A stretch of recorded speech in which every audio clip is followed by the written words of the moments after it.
নম নম শ্ৰী তুলসী জগতৰে আই, পবিত্ৰ ৰূপিণী তুমি তুলনা যে নাই।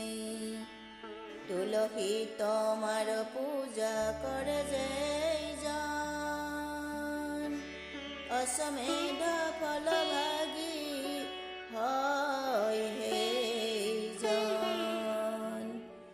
ধৰ্মধ্বজ ৰজাৰ কন্যা তুলসী সুন্দৰী, জানবীৰ তীৰতে গৈ হল তপস্বিনী। ধ্যানমগ্ন অৱস্থাত দেৱ গজানন, তুলসীয়ে দেখি তেমকে কৰিলে বৰণ। গংগা জল লৈ হীৰে কৰিলে ক্ষেপণ, গণেশৰ ধ্যান ভংগ হল সেইখন। কণ তুমি কাৰ কন্যা গণেশে সুধিলে, ধ্যান কিয় ভংগ কৰা কিহৰ কাৰণে।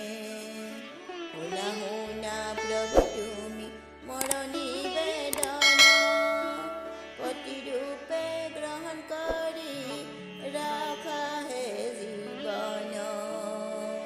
তুলসীৰ বাক্য শুনি দেৱ গণপতি, মধুৰ বচন কলে তুলসীৰ প্ৰতি।